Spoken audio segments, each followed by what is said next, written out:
The altar is slick with the blood of a freshly sacrificed bull. The 9-year-old boy stands before it, trying to stand up to his full measure, trying to look like a man. His father puts his hand on his shoulder, prompting him to say the words. He invokes the gods, most importantly the chief god, Baal. He goes through all the ritual pronouncements. This is a solemn oath, before the gods, before his father, before the soldiers and priests, who look at him curiously, hopefully. He swears loyalty to his city and his people. He invokes the memory of his noble ancestors. And then he comes to the most important part of today's ritual. I swear, the boy intones, in the deepest baritone he can manage, eternal hatred to Rome. The boy is named Hannibal, meaning favored by Baal. His people certainly hope that is true. The adults around him nod gravely. It was well done. He's only 9, but Hannibal already shows promise. The son of Hamilcar, Carthage's greatest general, the boy has shown alertness, skill, and intelligence in his short life. Could this really be the boy to restore their fortunes? Hannibal had been born to be a soldier. He had been educated to it with the best tutor that money could buy, a grizzled old veteran from that paragon of martial virtue, Sparta. Hamilcar was being assigned to take over military command in Spain. His oldest son badly wanted to accompany him, and this was the price. If he was to come, he must first swear that he would never be a friend of Rome. Now that the oath was taken, the boy's bags were prepared and loaded on the ships. His first step on his journey to bring the mighty Roman Republic to its knees started here.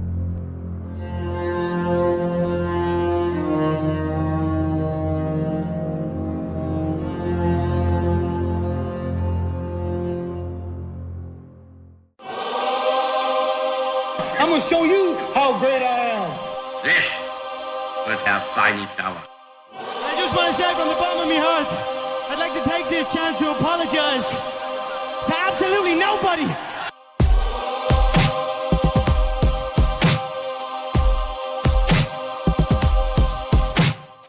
Hello, and welcome to How to Take Over the World. This is Ben Wilson, and this is part 1 on the life of Hannibal Barca, the genius Carthaginian general who took on the Roman Republic. Hannibal was a brilliant strategist and leader, arguably one of the finest military commanders in all of history. Hannibal is often called Rome's greatest enemy, and for good reason. He brought Rome nearer to collapse than anyone else until its actual collapse more than 600 years later. In this episode, we're going to dive into how Hannibal's upbringing, his audacity, and his strategic genius enabled him to shake a burgeoning empire. My sources for this episode are 2 fantastic biographies: Hannibal, Rome's Greatest Enemy by Philip Freeman, and Hannibal, the Military Biography of Rome's Greatest Enemy by Richard A. Gabriel. These works provide a ton of insight into Hannibal, his life. I really recommend them, along with the ancient sources. Polybius and Livy are the best ones. I especially recommend the Military Biography by Richard Gabriel. It's really well done and is a great deep dive into the strategic thinking behind Hannibal's decisions. So if you're going to pick up any one source, I would make it that. The Military History of Rome's Greatest Enemy by Richard Gabriel. Hannibal's story is packed with lessons in leadership and strategy. Rome had a lot of enemies over the years. They fought a lot of wars against nations from all over the world. So today what I want to answer is, what is it about this man who had the Romans still invoking his name hundreds of years later as like the boogeyman, the man that children should fear, like the great threat that Rome had ever experienced?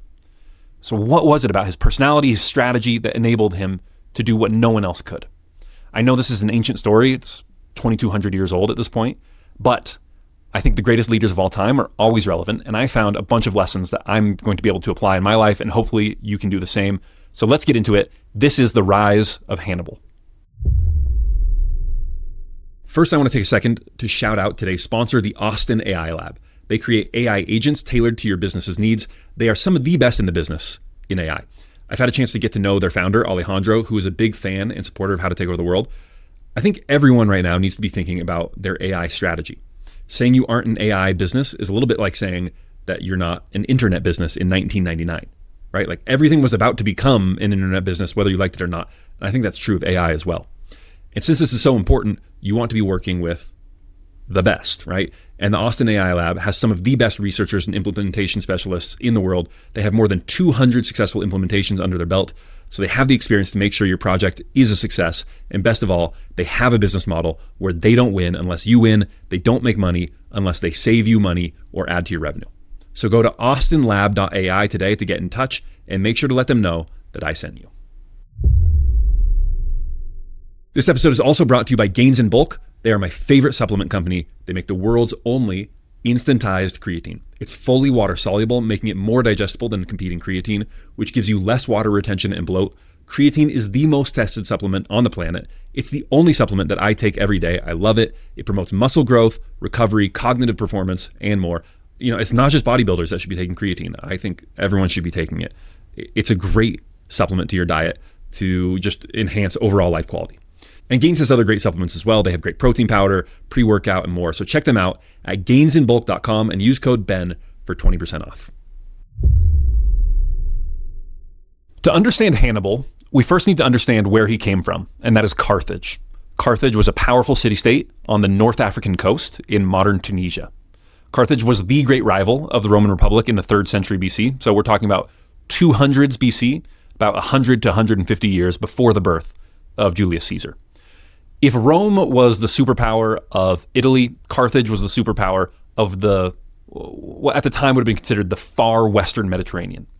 It was established by a group of exiled Phoenicians from the city of Tyre in modern Lebanon. The city was given the simple name Carthage, meaning new city. Okay, you can easily see how they got Carthage from Carthage. Carthage. Along with the Greeks, the Phoenicians were the great merchants of the classical world.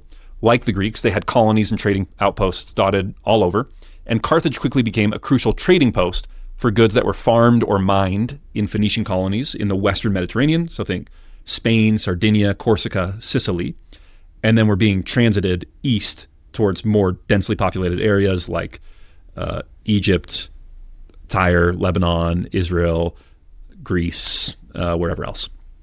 The orientation of Phoenicians in general, and Carthage specifically, was toward trading. They were business guys. And so as Carthage grew in wealth and power, it became an increasingly tempting target for the Romans. Here's this large, very wealthy power who did not have a strong military tradition. Okay, so they're right here, they got tons of stuff, let's go take their stuff. We're great soldiers, they're not. And by the time Hannibal was born, Rome and Carthage had already fought one long, really brutal war called the First Punic War, and Carthage had lost. It's called Punic, by the way, after the Roman word for Phoenician, okay, because the Carthaginians were ultimately Phoenicians who had colonized. So Phoenicians, Punic War. Okay. So that loss of the First Punic War set the stage for everything Hannibal would attempt. So let's set the scene. It's 240 BC. Carthage is still a large mercantile empire, had lost many of its colonies in Sicily.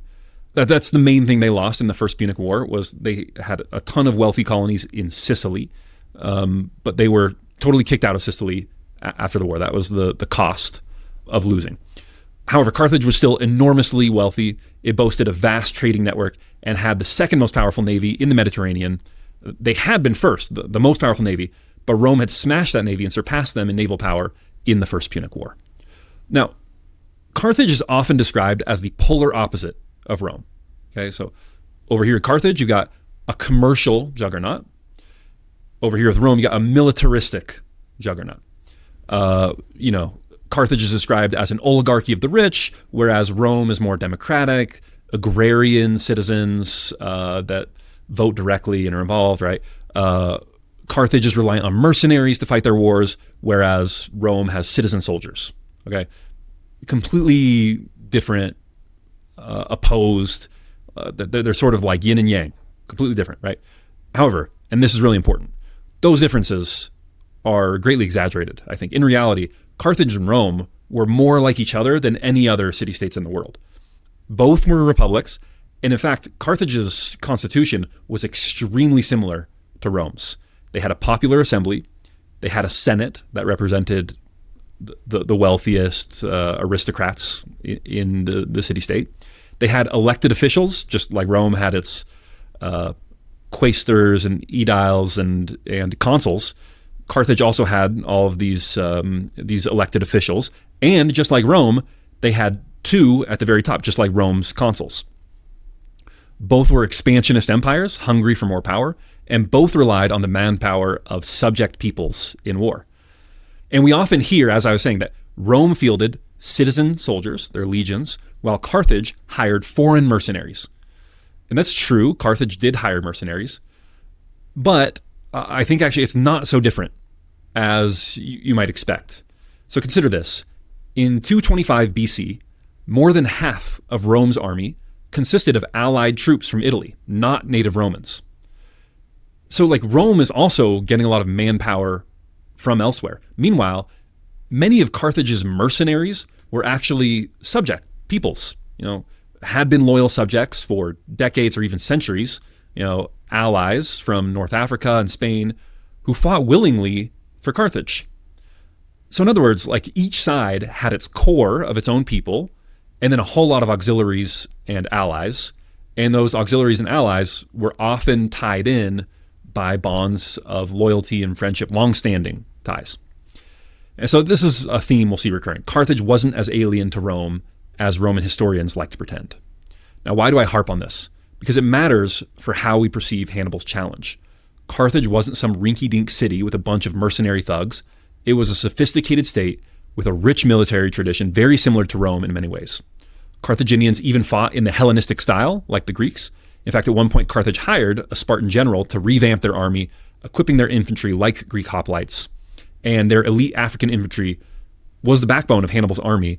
They're not all that dissimilar from Roman legionaries. Culturally, Carthaginians were quite Hellenized. They spoke Punic, which is a Phoenician language, but they also used Greek in diplomacy, just as the Romans did. And most of them, like the Romans, had Greek tutors for their kids and worshiped the pantheon, not too different from other Mediterranean peoples. Although their religious worship, the one thing that was very different about their religious worship that people often criticized them for was child sacrifice. It's actually not clear how common child sacrifice was and how often it happened, but it definitely did happen to a certain extent. Hundreds of baby skeletons have been dug up around worship areas to Baal. So that was a real part of Carthage. So they had some differences, but culturally, religiously, economically, they weren't that different from Rome and from much of the Mediterranean. That said, there were, of course, differences. Carthage was a bit more conservative and oligarchic than Rome. It is true. Rome was starting to incorporate its Italian allies into the Republic. Most of Rome's allies did not have full citizenship. That would happen after the Social War, which was a little bit later.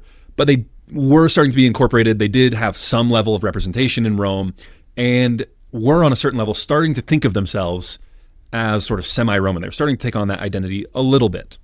Whereas, Carthage kept more distance from its subjects. They were not future citizens of Carthage. This was not like a path that they were on.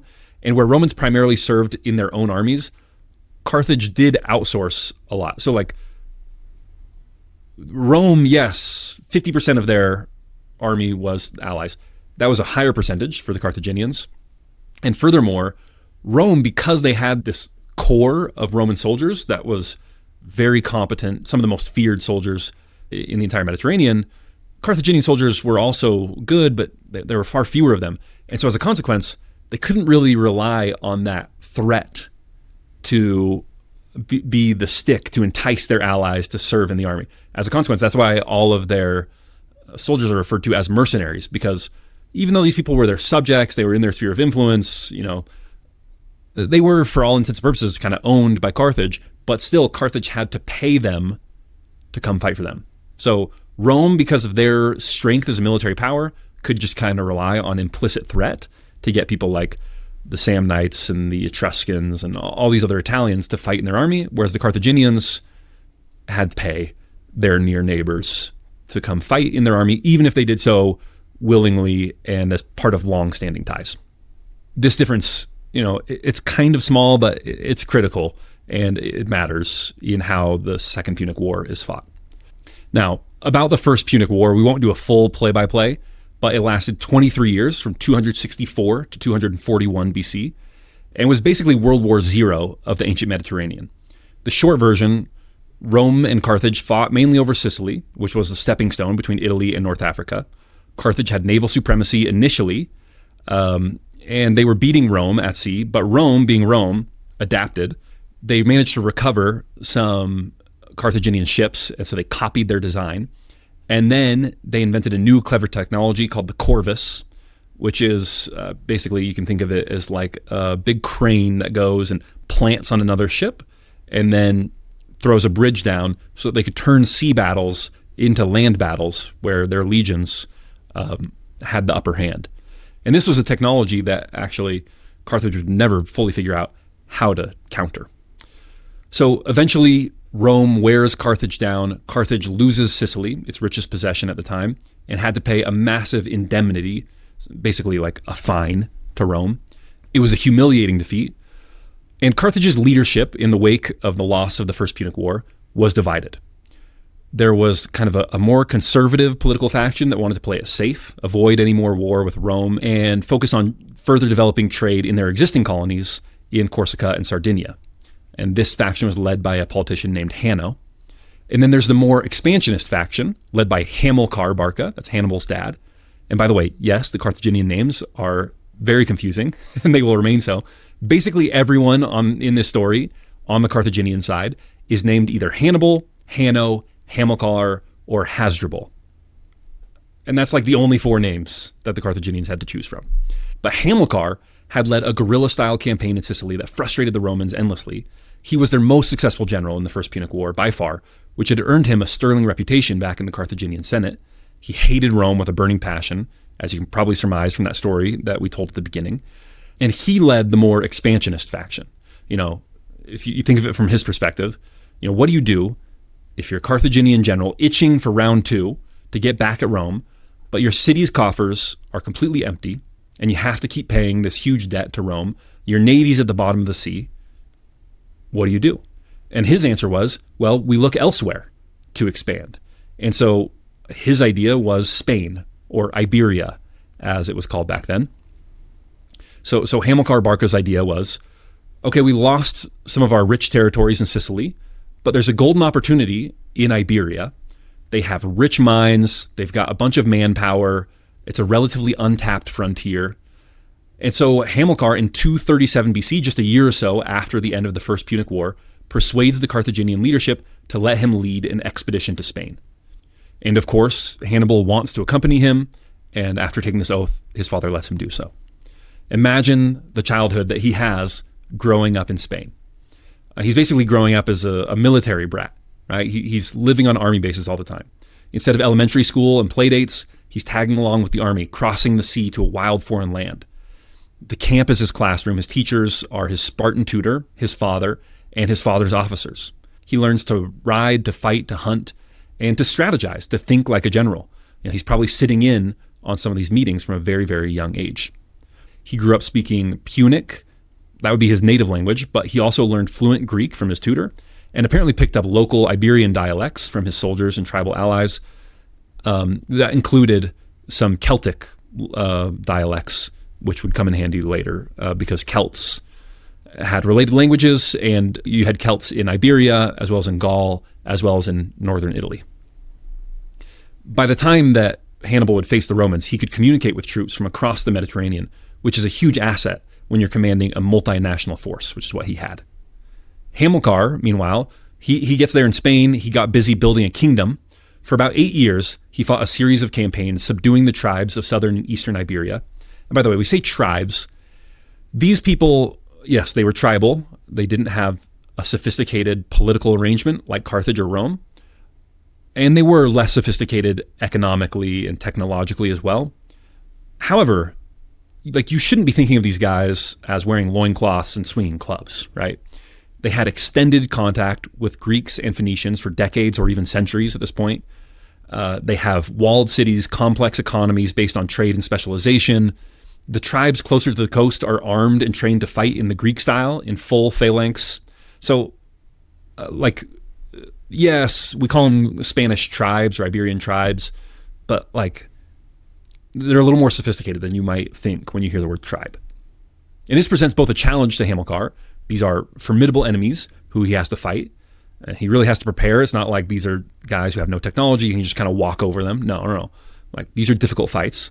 But it's also an opportunity, because if he can conquer these Spanish tribes and bring them into the Carthaginian domain, he's not getting cavemen with clubs. He's gaining valuable warriors with real skill, training, and equipment. So he establishes a base at Gades, Okay, you can probably guess that turns to the modern city of Cadiz, and then pushes inland. It was his diplomacy as much as his military skill that allowed him to take over Spain. He basically practiced divide and conquer. So he would make alliances with some tribes, crush others, and in doing so, eventually secures access to more and more of Spain, including their extremely lucrative silver mines. Those mines begin churning out coinage, which Hamilcar uses to pay off Carthage's war indemnity to Rome early and to hire more troops. One historian, Dexter Hoyos, sums it up. He says, within 10 years of the defeat in the First Punic War, Hamilcar had restored Carthage to wealth, prestige, and power, putting it back on par with the other great Mediterranean powers. Okay, it's amazing. Like, when they lose the First Punic War, it looks like they're going to kind of be out of the game for a long, long time. They have this huge debt they have to pay to Rome. Their navy is much smaller. They've lost like their money printer in Sicily. And in just 10 years, Hamilcar is able to put them back to the level of a first-rate power. It's a really amazing thing that he does. Now, something to appreciate about the way he's doing this, Hamilcar was basically acting like an independent warlord in Spain. Carthage's Senate didn't micromanage him much, probably couldn't micromanage him much, and they were happy. They didn't really try to do that as long as he kept the money flowing. This was both a strength and a weakness for Carthage. A strength because it allowed talented generals like Hamilcar, and later Hannibal, to have a lot of autonomy and initiative and do their own thing and do it really well. But it's also a weakness because it meant there wasn't a very united, coordinated strategy from the home government. Like, you never saw this kind of thing from Rome. You could never start to assert independence from Rome before they really reeled you back in. And that had its own drawbacks, but one of the benefits was Rome was very united in what they were trying to do. So the Barcas become almost a state within a state within Carthage. Like, in many ways, Spain is not so much a territory of Carthage, although it is, but in other ways, it's a private holding of the Barcas. Like, you can kind of think of it as like some of these, like the East India Company a little bit, if you want a British example of, it's kind of government affiliated. It's supposed to benefit the home state, but it's pretty independent as well. So Hannibal gets to watch as Hamilcar outfoxes Iberian chieftains, endures hardships on campaign, relentlessly trains his army, sharpens them into this really impressive fighting force. One lesson Hannibal learned early is the value of sharing hardship with your men. His father, Hamilcar, was famous for doing this, as Julius Caesar, George Washington, other great generals would be. He ate the same food as his men. He slept on the ground with them. He braved the same dangers as his soldiers. He was the first into battle, the last to leave it. And Hannibal never forgot this. As Philip Freeman notes, quote, Hannibal had learned well from his father that the surest way to inspire men on campaign was to share their suffering and risk his own life to protect them. And I think that is a lesson that applies in all situations. Great leaders don't stand apart on a pedestal. They get down in the mud with their people. And that's why Napoleon was called Le Petit Corporal, the little corporal, because yes, he's a big impressive general, but he could also get down on the level of a corporal and get into the muck and the mud with the soldiers and position a cannon. And he wasn't above sharing their circumstances. The same thing you see with Ernest Shackleton in the voyage of the Endurance. You know, there are these really moving stories about his men are trying to, you know, he's the boss of this voyage and they're trying to sneak him extra food. And he is getting really mad at his men. No, I want the same conditions, same rations as everyone else. And that, when you do that kind of thing, it really endears you to the people that you're trying to lead. And I think this applies just as much to the CEO who sleeps under his desk when a product deadline is approaching as it does to the general who eats the same rations as his soldiers. So that's a great line. The surest way to inspire men is to share their suffering. So, under Hamilcar's command, the young Hannibal also saw firsthand the importance of speed and surprise in warfare. Carthaginians weren't about protracted sieges and drawn-out stalemates if they could help it. They preferred to strike hard and fast, shock the enemy, and win quick victories. And you can see that, actually, in the name Barca. Barca isn't a proper last name. It's a sobriquet, basically a family nickname, and it means lightning. Barca means lightning, which gives you an idea of the fighting style of Hamilcar and later his son as well. So Hannibal is learning all of this until age 18. That's 229 BC. And it's at that point that disaster strikes. Hamilcar was killed in battle. The exact accounts of what happened vary, but the basic outline of the story seems to be that he was fighting a coalition of Iberian tribes somewhere near the Jukar River, and he doesn't bring many men because he's got a large allied tribe who has promised to send troops to help him with his battle. Well, they send the troops, but they actually turn on him and join the enemy. So Hamilcar retreats as quickly as possible, but it soon becomes clear that they aren't going to be able to outrun this enemy force that vastly outnumbers them. And so he comes to a crossroads, and he takes the bulk of his forces and goes one way and sends his sons the other direction with a few light, guardians and protectors to outrun the enemy. And you can only imagine what Hamilcar felt as he saw his sons go the other direction, sacrificing himself for the future of Carthage. You can imagine in the movie version, right, Hamilcar probably says something like, "Hannibal, remember your promise," right? Or maybe something like a little more pithy, like, "Son, keep your heels down when you ride," But you can just imagine this moment of Hamilcar knowing he's about to sacrifice himself so that his sons can survive. And you think about those soldiers too, right? Who felt this patriotic love, like they see the future of Carthage in them, and so they go with their leader Hamilcar, knowing they're going to die in order to preserve the future of Carthage. I think it's a very moving image.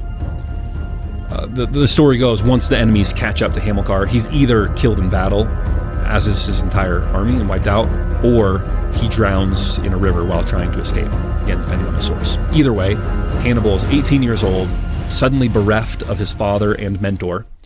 And of course, this is a huge blow for this enterprise in Spain. This is the guy who is the founder, essentially. He's the founder of this private military contractor in Spain. However, he had built a solid foundation, so the whole thing doesn't crumble. Hannibal's still only 18. He's a little young to be leading. So after his death, his brother-in-law, Hasdrubal the Fair, I know, another Hasdrubal, but Hasdrubal the Fair, his brother-in-law, so married to Hamilcar's sister, he takes over in Spain. And he's also a great commander. He's more of a diplomat than a warrior, but he's a good warrior too. And he does an excellent job of consolidating Hamilcar's gains. He founds a new city called New Carthage, which is kind of redundant, right? Remember, Carthage comes from Kart Hadasht, or new city. So calling it New Carthage means new city. Anyways, this is the city that goes on to be called Cartagena. It's now Cartagena, Spain. He founds this on the southeast coast, and it's a fortified port that becomes the Carthaginian capital in Spain. Hasdrubal expanded Carthaginian territory through alliances and marriages, with a little less fighting than Hamilcar had used, more negotiating. And they even make a treaty with the Romans. So the Romans can see that the Carthaginians are expanding, and they have another war that they have to worry about over in Illyria. So they come to the Carthaginians and they say, hey, let's kind of hash things out now and establish where we're going to draw some lines so that we really don't want conflict with you while we've got this other conflict over in the east.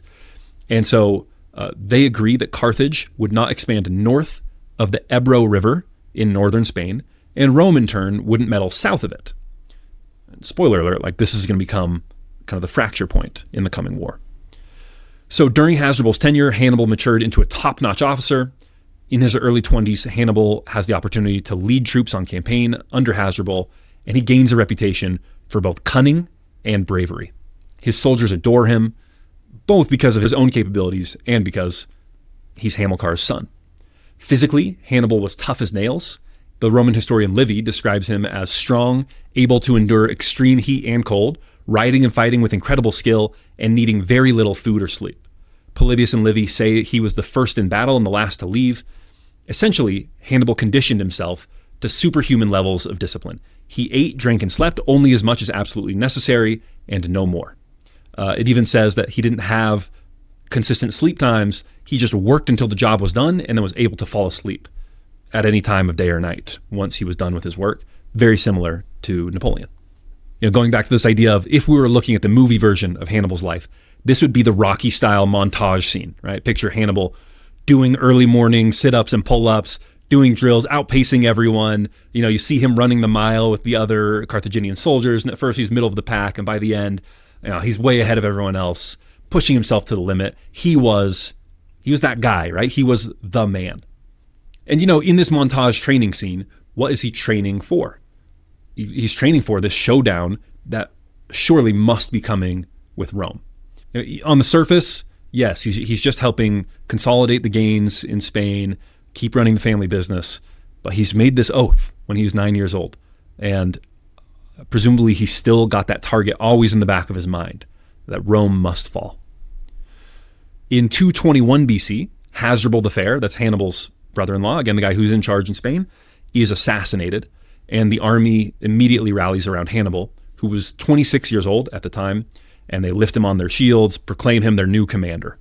Common ritual around the Mediterranean at the time. Back in Carthage, the Senate acquiesces. They officially appoint Hannibal to be supreme commander in Iberia. Hannibal takes command and wastes no time proving he was the worthy heir of Hamilcar. In his first 2 years of command, this is 221 to 220 BC, he campaigns vigorously to secure Carthaginian Spain. And you see this all the time, especially in the ancient world, that when a new commander comes in, the people that are supposed to be subordinate to them always want to test them. This happens when Alexander the Great comes to power. The tribes that his father had subdued say, okay, there's a new guy. Who knows if he's as strong and capable as the last guy? So let's try rebelling a little bit. Let's make some movements. Let's see what we can get away with. And that's exactly what these tribes in Iberia do. They start to test Hannibal. Okay, can you deal with us? And so he responds with energy and determination, really cracks down, punches these tribes in the mouth, launches these lightning attacks, and he only has to do this a few times before everyone kind of gets the message. Okay, this guy means business. Let's not try anything. Let's go with the program. So this is the first year that he's in command.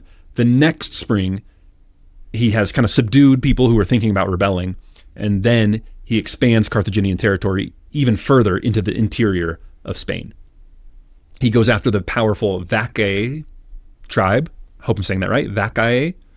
He takes their capital, which is now the city of Salamanca, and then he faces this full army, supposedly 100,000. That's probably too many, but there's this very large army at the Battle of the Tagus River. And this is the first time that we see Hannibal the genius. Okay, so his army is camped across a river from this massive tribal army of native Iberians. And so it's tough, right? Because neither side wants to cross the river, because if you cross the river, you're in a vulnerable position of your army is going to be kind of scattered and separated. And so what Hannibal does is he camps far away enough from the river that the enemy is tempted, there's enough space there that we can cross the river and form up and then launch an attack with our much larger army against Hannibal's forces. So he camps far enough away from the river to tempt them, but he also keeps his soldiers on super high alert so that he knows as soon as these tribes start making their move. And so what happens is, as they're crossing through the river, he is able to strike with his cavalry, which is, this is a pretty high river, but it's wadable. So these guys are kind of up to their chest in water. And then they're facing these Carthaginian cavalrymen who are on horses with spears. And so they have full mobility to strike with their spears at these guys who are still trying to wade through the river. And so imagine that you're one of these Iberian tribesmen. Okay, you're wading through this river. You're kind of going against the tide. It's difficult slogging. And then this cavalry comes rushing in. They're chucking spears at you. They're trying to stab you.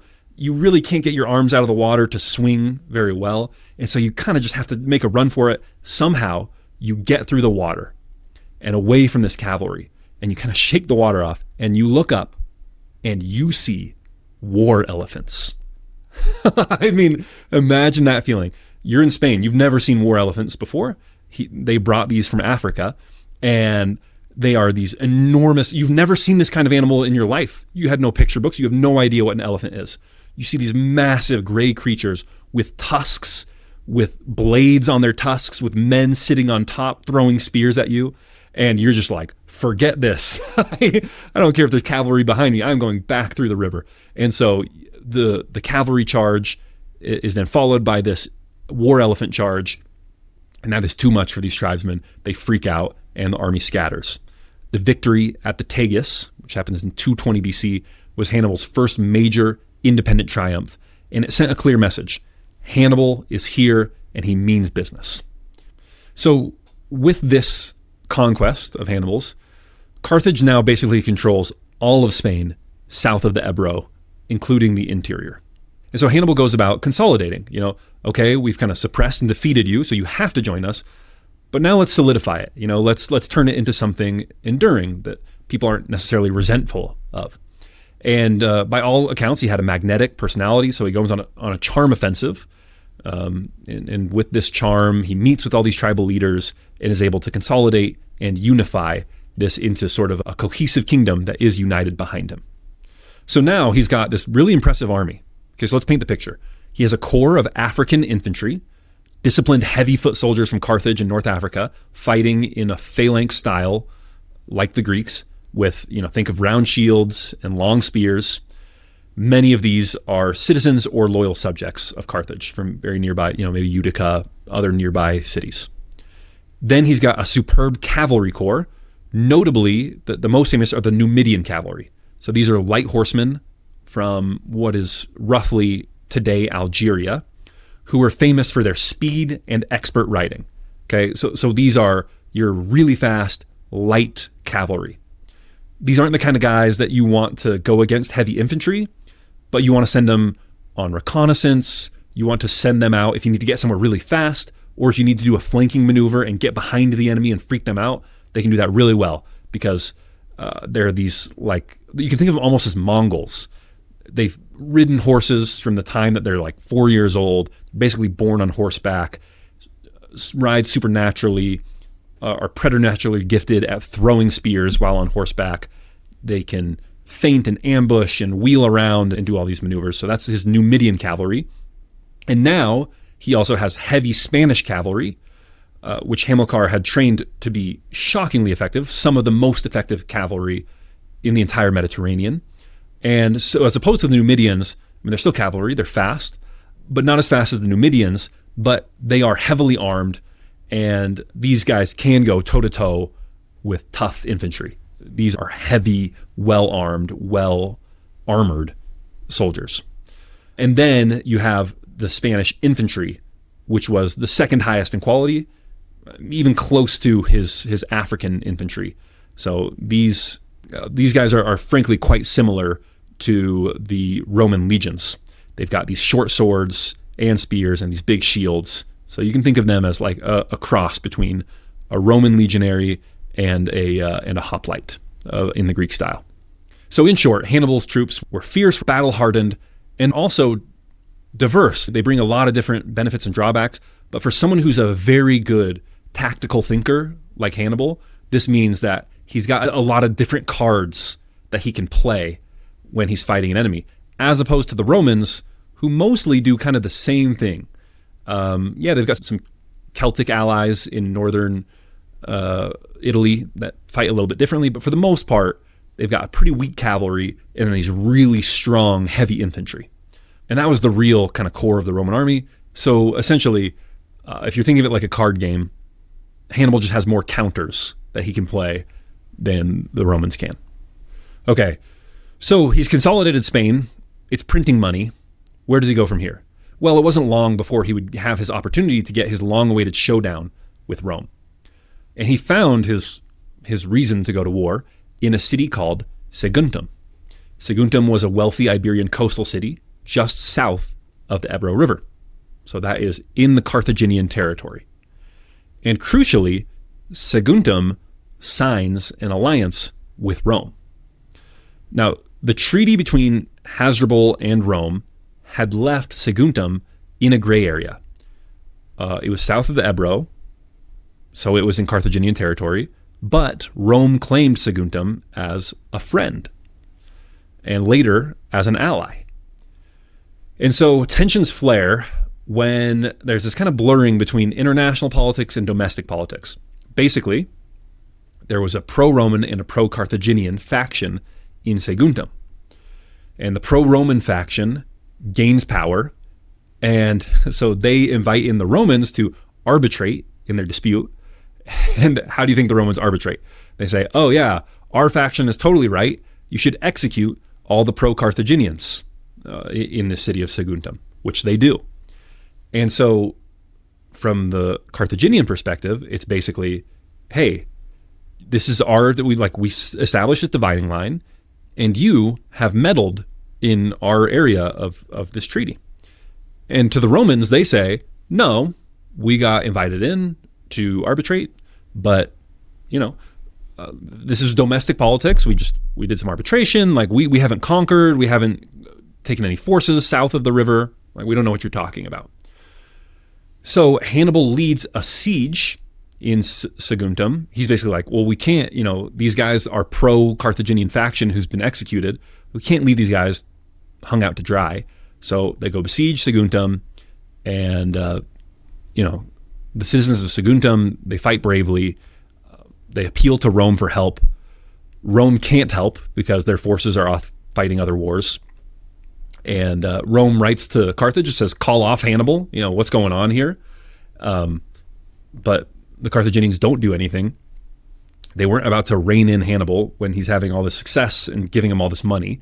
And so after 8 months, Saguntum falls. The city is sacked. Hannibal's troops enjoy the spoils, and they execute all of these pro-Romans citizens in Saguntum. So Rome, from their perspective, they say, well, we cannot let this go unpunished. People can't think that it's okay to mess with an ally of Rome and not be punished. So they send a delegation to Carthage in 218 BC to demand justice. And they basically say, look, we hear that this guy Hannibal was not acting on your orders, so that's fine.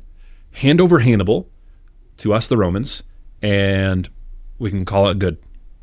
The Roman ambassador, according to later reports, Livy gives a particularly vivid account. He issues an ultimatum to the Carthaginian council. And he basically says, you either hand over Hannibal or you face war. So he gathers up his toga and he says, I carry peace and war. Carthaginians, take whichever you choose.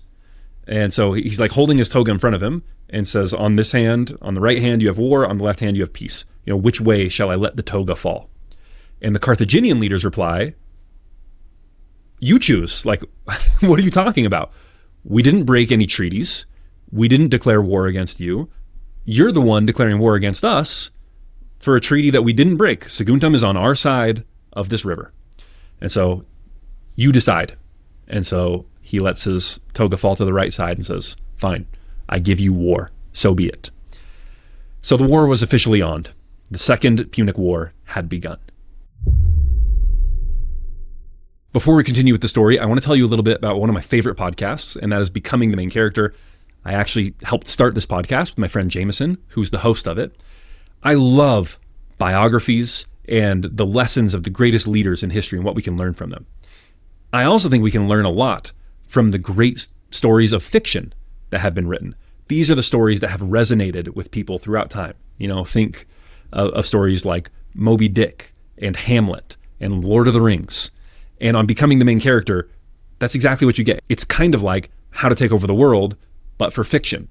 It's one of my favorite podcasts. Jameson does an extraordinary job. So if you like this show, you will also really like that show. I'm sure of it. So check that out. That is Becoming the Main Character, wherever you get your podcasts.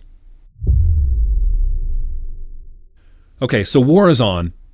We know the proximate cause, which is Saguntum, the city. But what was the real reason? Polybius, the Greek historian, tells us that this was Hannibal starting a war that neither Carthage nor Rome wanted. He writes, consequently, he now began this war against Rome on his own initiative and in defiance of Carthaginian opinion, not a single one of the notables in Carthage approving his conduct toward Saguntum. Okay, so that was his opinion, and he was writing actually not that long after the time of Hannibal. Richard Gabriel, in his book, the military history that I referenced at the beginning, he proposes the opposite, that Rome supported their faction in Saguntum and executes this pro-Carthaginian faction specifically in order to start a war with Carthage so that they could acquire more of Carthage's territory. And I think I agree with Gabriel. The political system that Rome had developed required more conquest in order to fill the coffers and keep men in the Senate on that upward trajectory. Rome was both, on the one hand, threatened by Carthage's resurgence and enticed at the opportunity for a large territorial expansion into Spain and Sardinia and Corsica and North Africa. So I think it's more likely that it's Rome that really wanted this war, Or, who knows, maybe it was a rogue act by Hannibal to carry out his father's one true wish, the promise he made as a boy to always be an enemy of Rome. It does make for a great story, I must admit. But of course, there is the fact Carthage could have potentially avoided this war by throwing Hannibal under the bus to placate Rome. They didn't. Why? And it's partly because by now Hannibal is a hero. It would have been very unpopular to just turn him over to the Romans. But also at the same time, I really think that they did see it this way. Like, we haven't violated the treaty. It's for you Romans. Like, what are you talking about? Why would we hand over one of our citizens to you for doing something that was completely legal by the treaty that we signed with you? So, I think that it really probably was their perspective. Now, let's pause and consider the strategic situation of this moment. All right, think about it like a bettor. War has just broken out. Over in the blue corner, we've got Rome, and they've got a huge navy that has just wrecked the Carthaginian navy, and they've got a bigger army, and they're resurgent. They're a more militaristic power. In almost every way, Rome is stronger. They have more money, more troops they can call on, bigger navy. They're more well-positioned. You would bet on Rome. Carthage has just had to pay off this huge indemnity. They still haven't been able to build up the war chest that they're kind of famous for, of having unlimited money. They're not a great military power. Their navy, which is supposed to be their one strength, is at this point weaker than Rome's. So if it's a straightforward affair, Rome's going to win. And that was Rome's strategy for the Second Punic War. Straightforward, multi-offensive campaign. Let's fight them everywhere because we have more resources and capabilities. We can transport our men more easily. Let's fight them in Spain. Let's fight them in Sardinia, and let's fight them in North Africa. And so that's exactly what they do. One Roman army, led by Publius Cornelius Scipio, sails to Spain to tie down or defeat Hannibal there. Another army, led by Tiberius Sempronius Longus, heads to North Africa via Sicily to threaten Carthage's home turf. And other smaller forces go to other Carthaginian colonies to threaten those. Now, Hannibal knows what the Romans are likely to do. He had excellent intelligence, more on that in a second, but he understood that if he sat back in Spain and let Rome come at him on multiple fronts, Carthage would be in big trouble. They simply couldn't match Rome's naval power or fight on multiple fronts effectively. So Hannibal made a radical decision. He would seize the initiative and carry the war directly to Italy. In one masterstroke, he would flip the board. Rather than wait to be attacked in Spain or defend Africa, he'd go on offense in the boldest way imaginable, by marching overland from Spain through what we now think of as France, over the Alps, and straight into the Italian heartland. It was like an insane gamble, something no one in Rome, or Carthage for that matter, expected or even would have thought of. But from Hannibal's perspective, it was the only move that gave Carthage a fighting chance. As Gabriel notes, quote, to have any chance at all, Hannibal had to regain the strategic initiative and disrupt the Romans' plan. To have any chance of success, Hannibal had to attack Italy. He had no other real choice. And this is a classic example of undertaking a big, audacious goal. And this is lesson number 2 that I've taken away from this story.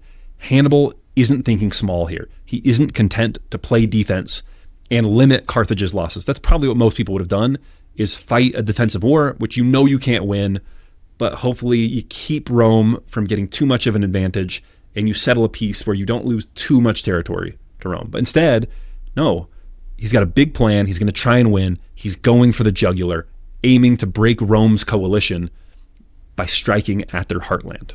High risk, high reward strategy. And that is, from here and for the rest of the story, one of Hannibal's hallmarks, his audacity. As Napoleon would say, audacity, audacity, always audacity. So in May of 218 BC, Hannibal Barca sets out from New Carthage, Cartagena in Spain, with his army heading northeast toward the Ebro River and beyond toward Italy. This was the start of one of the most famous journeys in military history. Let's picture the force he led out. Ancient sources say about 90,000 infantry, 12,000 cavalry, and nearly 40 war elephants. These numbers are likely quite inflated, Modern estimates suggest it might have been more around 50,000 infantry, 9,000 cavalry, and about 37 elephants, still an enormous force. Hannibal left behind his brother Hasdrubal. Again, not Hasdrubal the Fair. That one already was assassinated, but his brother Hasdrubal. Yes, the names are confusing. He leaves him behind in charge of Carthaginian Spain with a sizable garrison to hold the territory and fight off any Roman expedition that did arrive. He also sent word back to Carthage to beef up their defenses of North Africa and prepare the fleet for possible action. So in other words, Hannibal wasn't completely leaving Carthage exposed. He tried to cover his bases as much as possible, but the bulk of his offensive punch he was taking with him into Italy. And Hannibal, as he's doing this, he's obsessed with figuring out what the Romans are actually doing, the exact position of their forces. Think of him as an ancient, data-driven general. Before he marched, he made sure he knew everything possible, both about the enemy as well as about the route, the topography, his own men, the disposition of the people in the areas where he was going. Carthage had trade networks in Gaul and contacts with Celtic tribes in the Po Valley of northern Italy, and he leveraged all that. He's sending out spies everywhere to gather as much intelligence as possible. In fact, one reason he didn't set out earlier in the spring was because he was waiting to gather more intel and to see how the Romans would react in other theaters, to see whether it was really going to be possible to get his forces into the underbelly of Rome without facing a large force that was going to be able to knock them out immediately. Gabriel writes, quote, Hannibal's intelligence service was excellent and utilized commercial agents, advanced scouts, Gallic allies, and political provocateurs posing as diplomats to gather strategic intelligence and foment political dissent among Rome's allies. Hannibal himself was an enthusiastic proponent of the use of intelligence. And this was really notable at the time. A commander going to such lengths to collect information on foreign soil was not typical. And it paid off enormously. Thanks to his intel network, Hannibal knew, for example, that many of the Gallic tribes in the Rhone Valley and in the Alps might resist his passage, and he prepared accordingly with gifts and diplomats and contingency plans. He also knew roughly where the Roman armies might be. A lot of these battles he's winning before it's ever fought because he is more prepared and is in a better position from the very start of the battle. And that's all the work he did beforehand in gathering important intelligence. So he's leaving Spain. He has to subdue some of the Roman allied tribes north of the Ebro before he goes. Then he has to cross the Pyrenees, which is a mountain range north of Spain. It's like a little hairy, a little dicey when he's doing so. He has to fight a couple battles. Again, he's able to use topography and surprise. In one of these battles, he sends some men, he hides them in some tall reeds, then sends some other forces across the river. And when the forces come out to meet the men that are coming across on canoes, he has these people jump out of the tall reeds and come from the other side, and they kind of pinch these Spanish tribes in the middle in a pincer movement and send them running. He's always doing this kind of stuff of hiding forces, using topography to block his troops' movements so the enemy doesn't know what's going on, and surprise people, flank them, and send them running. In one of the most famous incidents from this march, there's this big river that they've got to get across, and they have to get these elephants who don't want to go. Because apparently the elephants are actually excellent swimmers, but apparently it's too high for them, and so they don't want to swim across. And so what they do is they take these rafts and they put dirt on them, and then they put all of these little trees and shrubs so that it just looks like an extension of the bank. And so they persuade these elephants to kind of come out on these rafts, not knowing they're rafts, because it just looks like more dirt. And then once they go out on them, then they push the elephants off. So now you're stuck on the raft, and they get the elephants across that way. That's according to legend. I've actually seen some sources that say this is probably a Roman interpretation because they didn't understand the elephants were excellent swimmers, and Hannibal probably just had them swim across. Who knows? But it's a great story. Now, the Roman general who is bringing Roman forces to Spain, his name is Gnaeus Scipio. He, hears what is happening, that there's this big force leaving Spain going towards Italy. And so he tries to intercept them in Gaul, in France, which is in between. But he doesn't get there in time. Hannibal is able to get over a river just before Scipio gets there. And so, neither force can attack the other because there's this river in between. And, if you try and cross the river, they're going to get you. And so he's able to kind of leave Scipio in the dust. So already He's dictating tempo. And this is another lesson, is move fast. I've said before, there are all sorts of generals who do great things. There are attacking generals and defending generals. There are great generals who love to use their cavalry, and there are great generals who love to use artillery, and great generals who love to use infantry. There are great generals on sea, and there are great generals on land. But there are no great generals who are slow marchers. They all move fast. Speed is their weapon. As one modern writer put it about Hannibal, quote, "Everything for Hannibal depended on speed." And time after time, he's moving so fast that the Romans can't keep up. And so he's always dictating tempo and kind of dictating what happens in the war. After he gets across the Rhone River and he goes through Gaul, the question is, what Alpine pass would Hannibal take? At this point, it's probably late October 218 BC, and winter is already coming on. Snow had already begun to cap the higher peaks in the Alps. Hannibal has around 50,000 soldiers left at this point. He'd lost some in Gaul to skirmishes and deserters. He's got perhaps a few dozen elephants, and that's a huge force to try and move through the Alps, especially when most of these kind of Swiss tribes are hostile to you and don't want to see you move through. The paths are treacherous. Again, there's snow, they're often icy, there are huge steep ledges on the mountainsides. The weather is freezing, especially at night. There are blizzards that can come out of nowhere and surprise you. So it's a very dangerous crossing. It's doable, especially in the spring or summer, but in the late fall and the winter, it's a very treacherous crossing. Ancient sources say it took 15 days and was plagued by constant attacks from indigenous tribes and from the deadly elements. At one point, they can see that there's a narrow file. It's basically a narrow canyon. And again, Hannibal always wanted intelligence. So he sends out some scouts to see what's going on. And they say, hey, we noticed, it's this narrow file, and up in the canyon, there are all these positions where these tribes are camped out, ready to throw rocks down on us and crush us if we try and go through this canyon.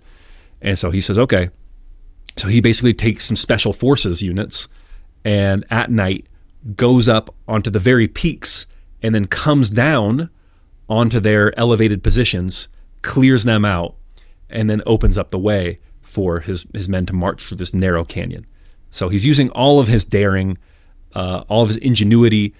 The Carthaginians had excellent siege engineers. So these engineers are, moving rocks, clearing paths, building bridges, doing whatever they have to do to get through these icy cliffs and get through the Alps. And look, they lose thousands of men in this journey. And I think if your leader wasn't completely iron-willed, then the entire army could have broken up and people could have just said, forget this. We got people dying. We got people deserting. I don't know if this is really going to happen. But he's got that iron will that, no, this is happening. Look to me. I'm sharing your circumstances. I'm pressing on. And he wills his army to make it through the Alps. He does lose a lot of soldiers, perhaps as much as half of his army. And so, many people have said, could this possibly have been worth it if he's losing half of his army? But the thing he gains is surprise. The Alpine venture was the maximally shocking move of its time. I think the Romans thought, even once he starts moving, okay, he's going to camp out the fall and winter in Gaul and wait and come across in the spring and try and attack us then. And so we've got some time to prepare. The fact that he makes his move that late in the season was maximally shocking. And I think that's always kind of a good rule of thumb, that when you're evaluating options in war, in business, in art, in anything, it often helps to do the maximally shocking thing. And so just when you're thinking about the options, that's a good framework to use. What is the maximally shocking option? More often than not, it's going to be successful. So 15 days, and then like a bolt of lightning, Hannibal appears in what is now northern Italy. In the First Punic War, all the fighting had been happening in Sicily, away from the Italian mainland. This had always been a war that, we can just not worry too much about. This is to gain more territory. It doesn't really affect us, the heartland, the homeland, the people making decisions. And in an instant, Hannibal had changed the entire calculus. The war was now on their doorstep. Rome itself was in danger. They were a bedraggled army of 20,000 infantry, only 6,000 cavalry, and virtually all of the elephants had died in the crossing. However, their position, their presence in the very heart of Rome changed the entire calculus of the war.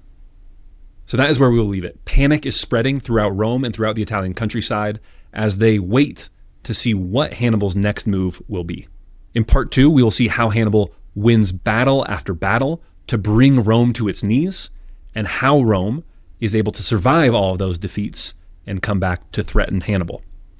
But quickly before we go, let's go through our takeaways. First, be hungry for more information and more data. Find unconventional places that you can get more information. Hannibal is sending out all of these spies. He's sending out cavalry wherever he can. He looks to every source of information that he can get to be better informed. Number 2, maximize surprise. Go for the maximally shocking option. It's a great way to evaluate what you should do next in art, in business, and of course in war. Number 3, set audacious goals. The audacity of attacking Rome on its home turf is what allowed Hannibal to flip the tables and give Carthage a chance at winning this war with Rome. Number 4, move fast and decisively. Hannibal's speed of action, not giving the Romans time to react, was crucial in giving him a chance against a more powerful enemy. Number 5, lead by example. Share the hardships of your subordinates. Perhaps most importantly, Hannibal's leadership philosophy of sharing the lot of his men earned him loyalty that money cannot buy. His men endured unimaginable trials for him because they knew that he was right there beside him. Great leadership isn't issuing commands from a distant vantage point.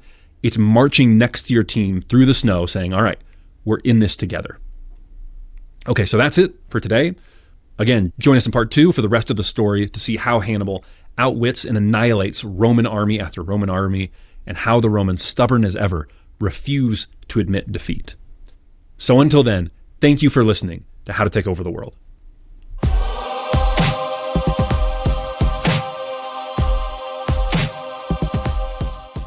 Before we tune out, a big thank you to Speechify. Speechify helps you turn anything into a podcast. I use it all the time for my reading. I find that when I read and listen at the same time, I'm able to retain much more of what I read, which is really important for me because I'm taking notes on all this stuff to turn into podcasts. So if you're a student or if you're just someone who reads in order to learn and to improve, then you're going to love Speechify as a great tool to help you learn and retain more. So go to Speechify.com and use code BEN to get 15% off Speechify Premium. And you can even listen, if you so prefer, if you're a real sicko for How to Take Over the World, to content in my AI voice. You can hear me narrate anything. So again, that is Speechify.com and use code BEN to get 15% off Speechify Premium.